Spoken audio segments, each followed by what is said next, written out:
Hello friends, educational fact channel में आपका स्वागत है। हाजिर आपके लिए आज की खास अपडेट को लेके। इस वीडियो में हम बात करने वाले हैं जो एचपीआरसी ने पिछले कल करेक्शन विंडो का जो प्रश्न नोट है वो जारी किया था। तो इसमें बहुत सारे जो अभ्यर्थी हैं जिनके की फॉर्म में बहुत सारी गलतियां जो है वो हो चुकी थी, तो उन्हें जो है वो करेक्शन का मौका दिया गया है। और इसके लिए जो लास्ट डेट है वो लास्ट डेट यानी कि जो 3 तारीख तक आप इसमें एडिट कर पाएंगे। मैं देख रहा था यूट्यूब में किसी ने ऐसा भी कहा था कि 3-4 दिन है, ऐसा नहीं है। ये आपके आज से आप एडिट कर पाएंगे और लास्ट डेट जो है अभी 3 तारीख, तब तक आप जो है वो इसमें करेक्शन कर पाएंगे। तो आपने ध्यान से करनी है इस बार जो भी आप करेक्शन करना चाहें। और आपने एक बात ध्यान दे देनी है इसमें कि अभी आप दोनों चीज़ों में जो है वो करेक्शन कर पाएंगे। यानी कि अगर आपकी कोई ओटीआर में गलती हो गई है, जो आपका वन टाइम रजिस्ट्रेशन होता है उसमें कोई गलती है, तो भी आप उसको एडिट कर ले। और दूसरी, अगर आपकी गलती हुई है ओआरए में, जो कि आपका एप्लीकेशन फॉर्म है उसमें, तो उसमें भी आप एडिट कर पाएंगे। लेकिन जो आपकी कैटेगरी वगैरह है वो चेंज नहीं होंगी, ये इन्होंने मेंशन किया था जो आपका पिछले कल प्रश्न जारी हुआ था। तो आप सबसे पहले तो अगर मैं बात करूँ, अगर आप चेंज करना चाहते हैं अपना ओटीआर में, अगर कोई एडिट करना चाहते हैं, तो आपको किस तरह से जो है वो एडिट करना पड़ेगा। तो जैसे ही आप लॉगिन करते हैं एचपीआरसी की वेबसाइट में, वो सारी बातें तो आपको पता होगी कि किस तरह से कहाँ से आपको लॉगिन होना है।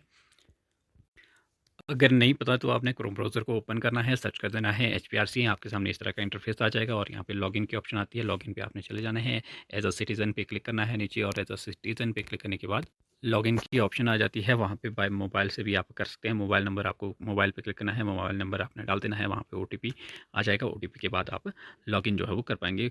तो इस तरह से आपका इंटरफेस जो है वो रहेगा। उसके बाद जहाँ पे आपकी personal information, contact information, educational qualification, work experience, photo, signature और डॉक्यूमेंट जो है वो अवेलेबल रहते हैं।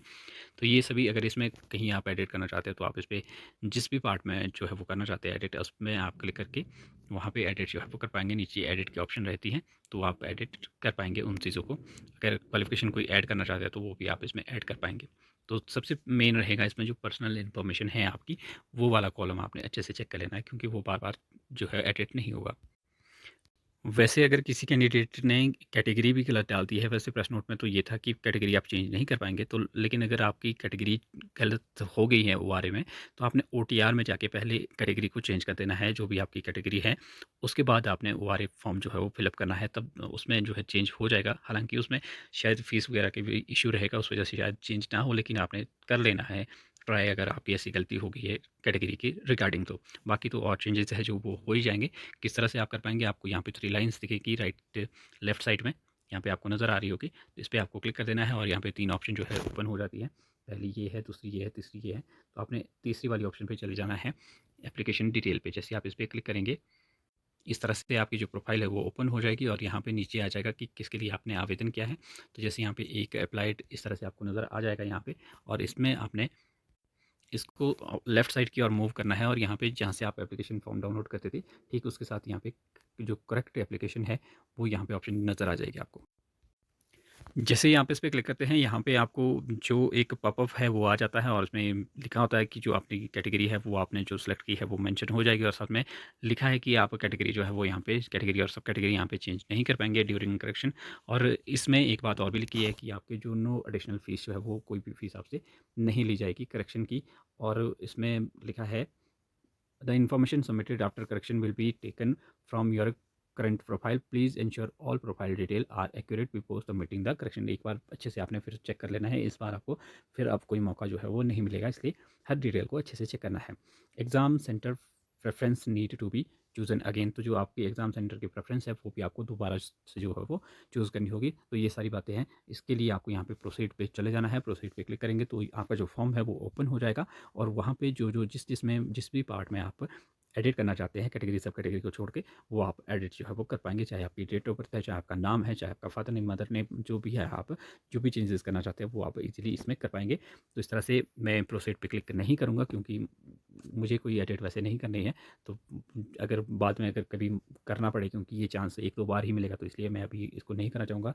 तो फिलहाल वैसे गलती है भी नहीं है इस फॉर्म में, तो इसलिए ऐसे ही इसको नहीं करना है। बाकी अगर आपको कोई फॉर्म के अंदर किसी तरह की कोई दिक्कत आती है, अगर आपको नहीं पता लगता है कि कहाँ से क्या करना है, तो आप कमेंट कर सकते हैं। बाकी और दूसरी बात आपको ध्यान रखनी है कि आप अपना फॉर्म हो सके तो आप अपना फॉर्म खुद ही भरें, क्योंकि जो गलतियाँ हो रही है, जो मैंने देखा है, वो गलतियाँ तभी हुई है जिन्होंने जो कैफ़े में जाके अपने फॉर्म फिलअप की है। कैफ़े वालों को ज़्यादा जानकारी नहीं होती है, वो और वो फटाफट से जो बहुत सारी अगर रश होता है तो फटाफट से भी फिलअप कर लेते हैं, जिस वजह से गलतियाँ जो है वो हो जाती है। तो अगर आप अपना फॉर्म खुद फिलअप करेंगे तो गलती कम होने के चांसेस है।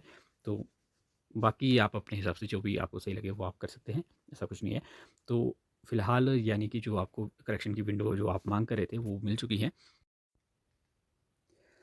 और यहाँ पे जो लास्ट डेट के एक्सटेंड होने की यहाँ पे बात की जा रही है, यानी कि माँग की जा रही है कि लास्ट डेट को जो है वो बढ़ाया जाए। अब लास्ट डेट बढ़ती है या नहीं बढ़ती है वो कहा नहीं जा सकता है, क्योंकि इसमें प्रॉब्लम ये है कि ये जो टेट वाले कैंडिडेट है जिन्होंने अभी जो है वो टेट दिया था, टेट तो हो गया, लेकिन इसमें समस्या ये है कि अभी तक जो जेबीटी और आपका शाइस्त्री का शायद वो टेट नहीं हुए हैं, और आपका 12 तारीख के करीब वो है नेक्स्ट मंथ में, यानी कि जुलाई में।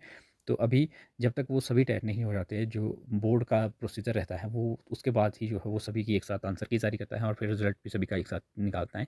तो उसमें लगभग 1 डेढ़ महीने का जो समय है वो लग जाता है, तो इसलिए इतना ज़्यादा लास्ट डेट एक्सटेंड हो ऐसा पॉसिबल मेरे हिसाब से नहीं है। और एकदम से रिज़ल्ट जारी करते एचपी बोर्ड, ऐसा भी पॉसिबल मुझे नहीं लगता कि ऐसा हो पाएगा। बाकी देखते हैं क्या कुछ होता है, अगर लास्ट डेट के रिगार्डिंग कोई अपडेट आती है तो वो हम आपके साथ ज़रूर शेयर करेंगे फिलहाल। लेकिन पॉसिबिलिटी बन नहीं रही है, इन्होंने कैंडिडेट ने की मांग ज़रूर की है कि लास्ट डेट को जो है वो बढ़ाया जाए। वैसे अगर बात करें वर्किंग की एचपीआरसी की, तो जिस तरह से इन्होंने जो आपकी करेक्शन विंडो वैसे जो खुलती है वो लास्ट डेट के बाद खुलती है, तो इन्होंने पहले ही खोल दिया और लास्ट डेट इसके लिए क्लोजिंग रखी है। तो इससे लग नहीं रहा है कि जो लास्ट डेट है किसी भी तरह से एक्सटेंड होगी।